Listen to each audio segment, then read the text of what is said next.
নীতির ডাইভার্সন করতে হবে। 16 বছরের যে অর্জিত ক্রিমিনালাইজেশন, এটা থেকে যদি আমাদেরকে ট্রান্সেন্ড করতে হয়, এটা থেকে যদি উত্তরণ করতে হয়, তাহলে আমাদের ক্লিয়ার পলিসি ডাইভার্সন করতে হবে। পলিসি ডাইভার্সন করতে গেলে আমাদেরকে কগনিজেন্ট হতে হবে, আমাদেরকে নিয়ামকগুলোকে সুনির্দিষ্টকরণ করে আমাদেরকে এগুলোকে নিয়ামক হিসেবে নিয়ে প্রয়োজনীয় নীতি গ্রহণ করতে হবে। কেন আমরা আমাদের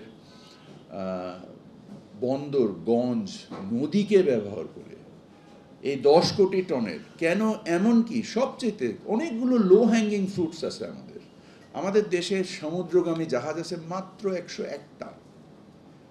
$27 বিলিয়ন এই দেশ থেকে ফ্রেট পেমেন্ট করা হয়, আউটওয়ার্ড ফ্রেট। বাংলাদেশি জাহাজ মালিকরা মাত্র $1 বিলিয়ন ব্যবসা করে। Why it is not $5 billion in another 5 years? আমরা কেন নদী ভিত্তিক বিভিন্ন ধরনের গুদামজাতকরণ এবং সেখান থেকে আমরা গোট দৌড়ায় পৌঁছানোর জন্য, সেটা খাদ্যপণ্য হোক, সার হোক, অন্য মানে তেল হোক, যেটাই হোক, এটাকে পৌঁছানোর জন্য কেন আমরা, বা এমনকি এই যে আমরা লজিস্টিকের জন্য পাইপলাইন করেছি, gas pipeline is also part of the logistic. এটা যেন তেলের পাইপলাইন করা, যেন চিটং থেকে যে বন্দরে তেল আসে এটা ঢাকায় আসবে, এটা পাইপলাইন দিয়ে আসবে, এটা যেন কোনো গাড়িই লাগবে না, জাস্ট মোটরের একটা পাম্প করে নিয়ে আসবো। এই যে জিনিসগুলোকে সামগ্রিকভাবে বুঝে আমাদের খরচের উদ্বৃত্ত তৈরি করার জন্য বিনিয়োগ করা, বিকজ বিনিয়োগ is the only way forward. আমরা এমন সব ফ্যালাসিমূলক বিনিয়োগ করেছি, সেটা কর্ণফুলীর টানেল হোক, এমন উচ্চ মূল্যের বিনিয়োগ করেছি, গ্রিনের নামে আমরা মেট্রো রেল করতে যে 1 টাকার জিনিস 20 টাকায় করে আমরা তো পরিবেশের আরো বড় ক্ষতি করে ফেলেছি। কারণ যে পরিমাণ অর্থনৈতিক দায় তৈরি করেছি, যার বিনিময়ে আজকে আমাদের জাতীয় ব্যয়ের সর্ববৃহৎ ব্যয় হচ্ছে আমাদের দায় পরিশোধের জন্য, স্থানীয় এবং আন্তর্জাতিক দায় পরিশোধ। বাংলাদেশের প্রথম ইমিউনিটি বুস্টার সমৃদ্ধ ফ্যান্টাস্টিক হ্যাপি এনার্জি বিস্কিট।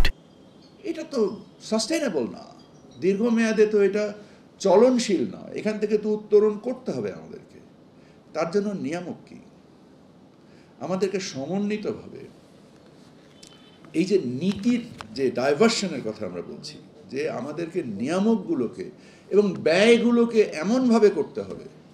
আমাদের ঢাকা চেম্বারের সাবেক প্রেসিডেন্ট যেটা বলছিলেন যে Pakistan is it a better country, ওখানে $300-600 মিলিয়ন ইনভেস্টমেন্ট করলো একটা ইভি কোম্পানি, বাংলাদেশে কেন করলো না? Bangladesh is a poor manage country. But আমি ওনাকে যখন জিজ্ঞেস করলাম যে $600 মিলিয়ন বিনিয়োগ করেছে, ও কি বোকা? আমাদেরকে একবার একটু চিন্তা করার দরকার আছে না? Should we not look at ourselves at the mirror and try to correct ourselves where it is necessary? It's very easy to criminalize somebody, but at the same time, not taking the lesson from it and finding out those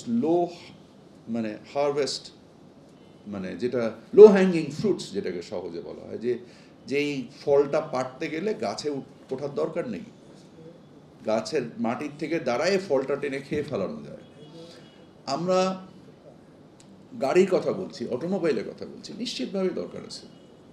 সেই গাড়ির কি আমাদের বয়সীমা দিয়ে নির্ধারণ করব, নাকি আমাদের পরিবেশের সীমা দিয়ে নির্দিষ্ট করব, না আমাদের অর্থনৈতিক ট্রানজ্যাকশন ভ্যালু দিয়ে, জাতীয় আয়ের ব্যয়ের ট্রানজ্যাকশন ভ্যালু দিয়ে ইয়ে করবো? আমার ধারণা সবগুলো নিয়েই করব, শুধু একটা জিনিসের উপরে নির্দিষ্ট থেকে করব না।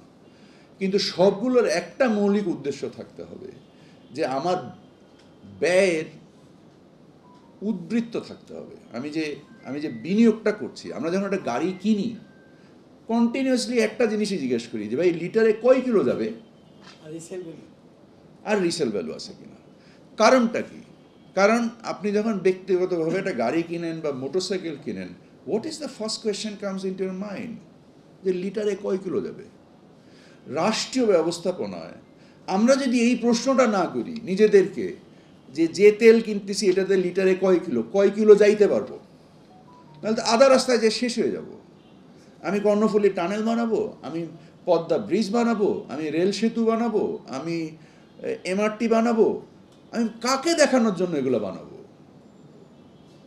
এই তেল দিয়ে কয় কিলো যেতে পারবো?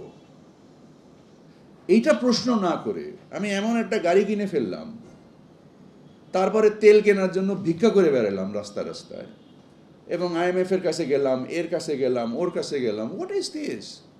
রাষ্ট্রীয় সক্ষমতা বৃদ্ধি করতে হবে। সেই জন্য সকলকে critically please discuss, raise your voice, ask, যদি আমাদের যে ভুলগুলো হচ্ছে সেই ভুলগুলোর সম্বন্ধে কোর্স কারেক্ট করার জন্য আমাদেরকে দুর্বৃত্তায়ন থেকে ফিরতে হবে। আমাদের সন্তানদের জন্য, আমাদের জন্য এই রাষ্ট্রকে এমন এক জায়গায় নিয়ে যেতে হবে যেখানে কারেন্সি ইজ রেসপেক্ট,